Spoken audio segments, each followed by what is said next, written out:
Kelle vahel võib hooldussituatsioonides väärkohtlemist ette tulla? Eakad, vähemused ja puudega inimesed. Ja kui me räägime, et missugune see väärkohtlemine olla saab kodudes, kui elab kas puudega inimene või eakas, siis võib see toimuda seal ükskõik millise põlvkonna vahel. Ja siis teine suur grupp on muidugi need institutsionaalsed vägivallad, mis toimuvad ametkondades.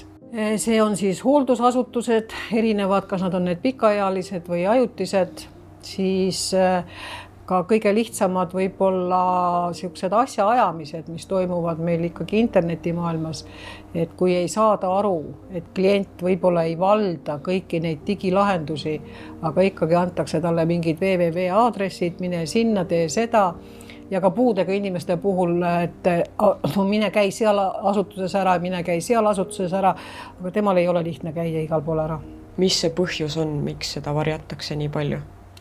Varjatakse muidugi ja kes siis tahab rääkida sellest kellegile võõrale, mis on tema elus halvasti ja mitte tema tõttu, vaid asjad on niimoodi kujunenud, et me elame koos inimestega, kellega ei pruugi sobima, keda me ei tunne ja see ei ole meile meeldiv, siis meil tekib häbitunne.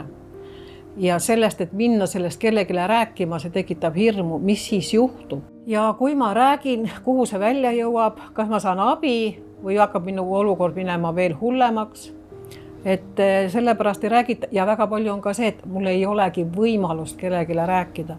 Tegime ühe tudengiga koos ühte lõputööd ja sealt tuli välja just see, et ei kurdetud seda, et abikaasa on selline, aga just kui tütar või poeg või lapse laps käitub eakaga nii halvasti, nagu ta käitub, kas materiaalselt või füüsiliselt või vaimselt vägivaldselt, siis see tekitas nendes inimestes kõige suuremat häbitunnet, et ma olen sellise lapse üles kasvatanud, tema laps teeb siukseid tegusid vana inimesega või puudega inimesega, siis see on nii suur häbi, et sellest lihtsalt ei räägita. Füüsiline väärkohtlemine on väga lihtne, see on vägivald ja mis on vägivald? Vägivald on see, mis teeb haiget, solvab või paneb sind käituma viisil, mida sa ei soovi. Ja kõik käibki sinna alla. Ja see ei ole ainult see, et me üksteist lööme, siia alla tuleb ka piiratud liikumine, panen ukse kinni, ikkagi füüsiline tõke on vahel. Mis on eesmärk? Eesmärk on võimu saavutamine.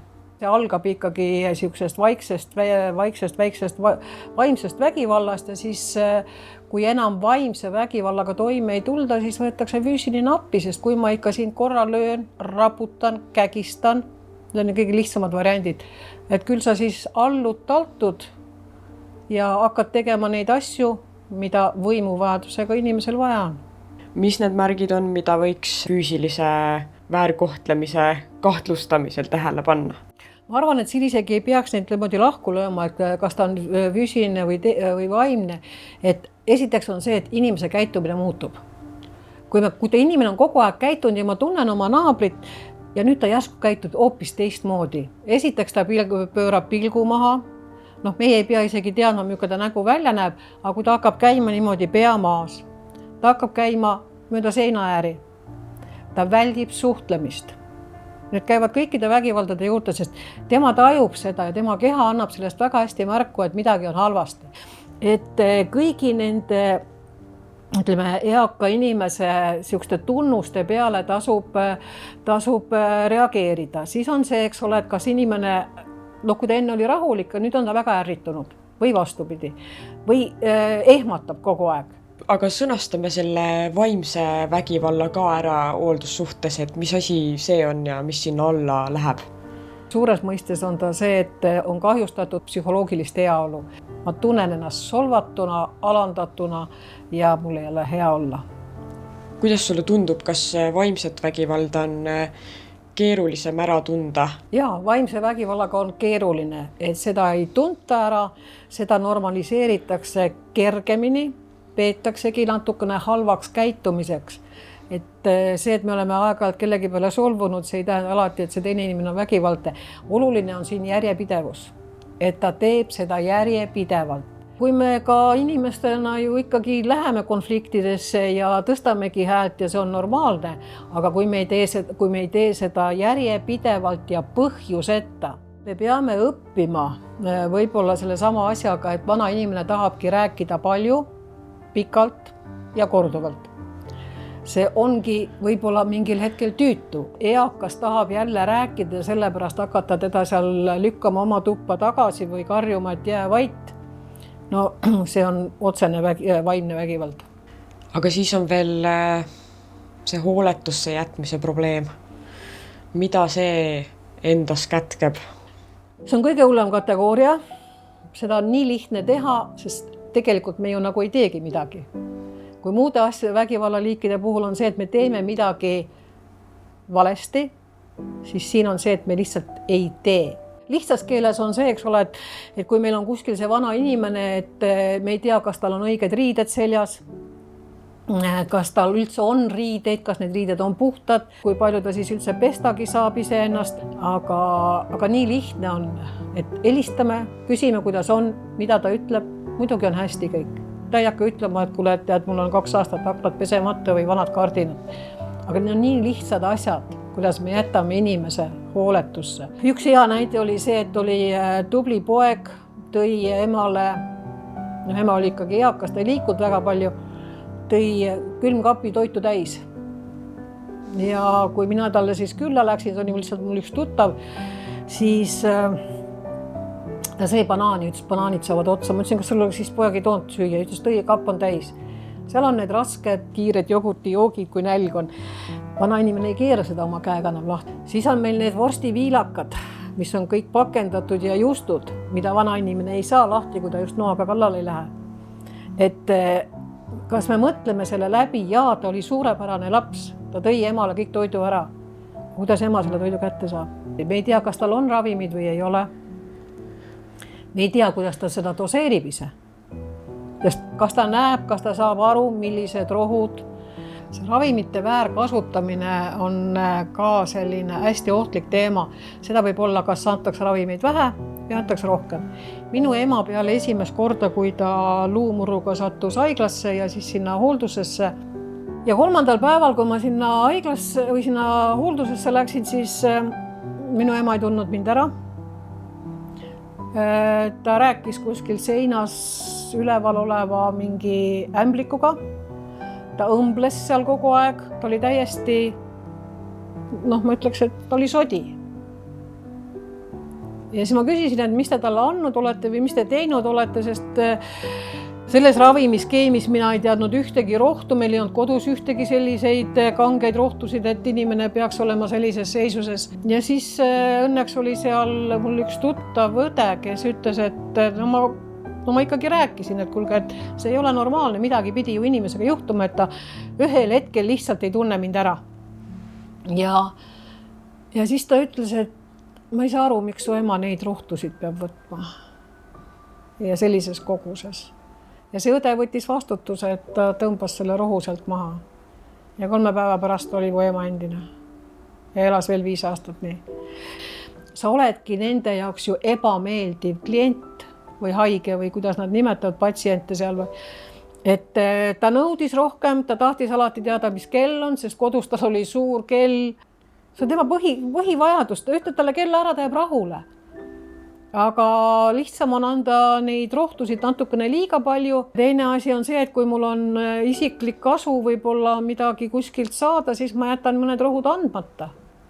Ja kui mul on see, ma rohtusid ei anna, siis võib-olla ta satubki haiglasse ja me saame natuke rahu temast jälle.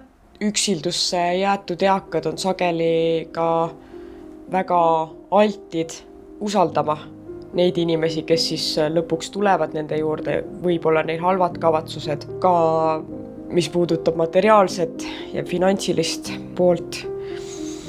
Mida eakas ise saab teha, et kaitsta ennast selliste halbade kavatsustega inimeste eest? Aga sul see vastus ei meeldi, aga ta väga palju ei saagi. Sest kui sa oled üksildane ja üksik kuskil, sa oled igasugusest infoväljast väljas. Eakas on väga aldis, kui keegi tema poole pöördub, ükskõik mis moel. ja kui veel keegi oskab olla väga empaatiline, selleks ei pea olema eakas. Selleks on ju meil ka teised inimgrupid, kelle käest väga hästi on võimalik tema vara ja raha kätte saada. Et ma arvan, et võib-olla see sama inimene ei saagi väga palju teha, sest tema teadlikkus on nii madal, mitte et ta oleks rumal, vaid ta ei ole selles infoväljas. Et ma arvan, et siin on kogukonnal väga suur roll. Materiaalne vägivald ongi ju see, kui kasutatakse sinu dokumente või sinu raha või sinu vara. Täna ju notar ikkagi saab neid tehinguid lükata 2 korda tagasi, et neid ei tehtaks ära. 3. korral ta on sunnitud tegema. Aga kas ta vahepeal ka midagi teeb? Kas ta uurib KOV-ist, ma ei tea, et kuulge, mis seisuses see on, kas see võib tõde olla.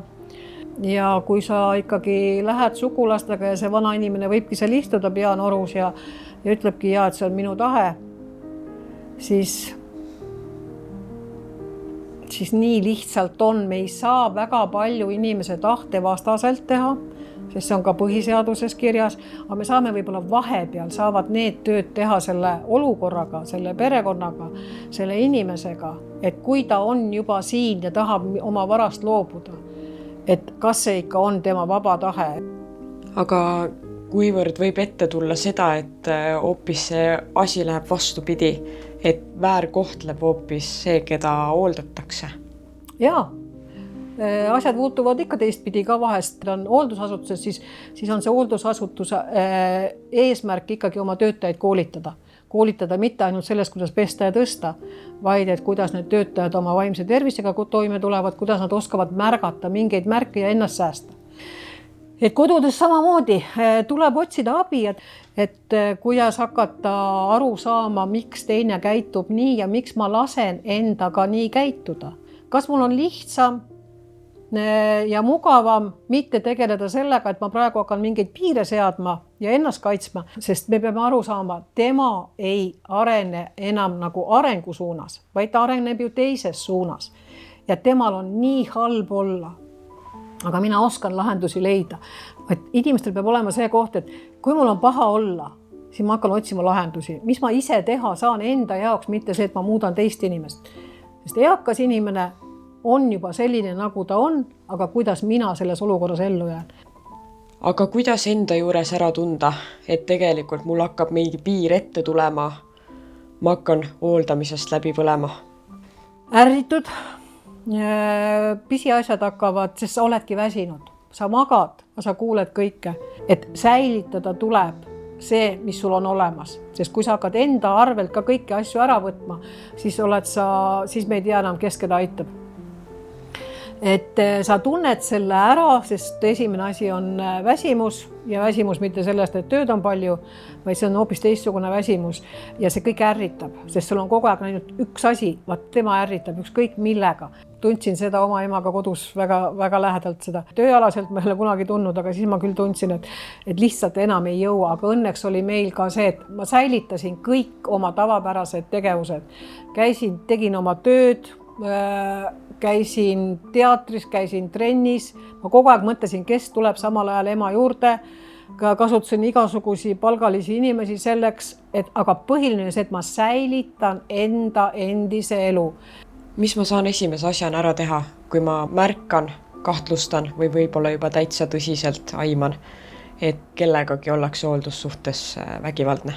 Mina hakkasin panema kõiki asju kirja, et mis on halvasti, sest kohe sekkuma hakata ei saa, sest sa võid ka selle sama olukorra halvemaks teha. Siis ma rääkisin spetsialistiga, et kas ma saan õigesti aru, et see, mida mina olen näinud nüüd siin, et see ikkagi on kõik see, mis tundub nagu vägivald. Aga kui see olukord on kodune, näiteks ma olengi naaber. Kui ma näen, et asi on halb, ma ei pea sinna minema 2 kätt niimoodi kohe nagu puusas, et kuulge, hakkame siin korraldama teie elu teistmoodi. Vana inimene ütleb ikka, et temal on hästi. Temal on alati kõik hästi. Ka siis, kui on väga halb, on ta õppinud endale hästi, sest me oskame väga hästi endale valetada. See on see, kuidas me tuleme üldse olukordadega toime. Et tõstke ka voodi tekk üles, vaadake, milline see lina on, eks ole. Temal on kõik hästi küll ja ta on selleks hetkes võib-olla ka puhtalt riidesse pandud. Aga millal vahetati viimati lina ära, eks ole, et seda, ta ei tule sulle mitte kunagi ütlema. et ikkagi tuleb pöörduda omavalitsuse poole, ka meile, kui helistavad eakad, et neil on mingi probleem, siis esimene asi, mis me teeme, me pöördume omavalitsuse sotsiaaltöötaja poole. Sotsiaaltöötajad teavad olukorda paremini kui näiteks meie või naaber.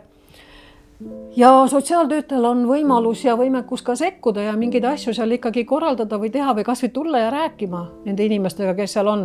Parem on alati reageerida, mitte nüüd niimoodi, et me sõidame kapuga ukse maha, vaid et me ei jätta reageerimata, see on hästi oluline.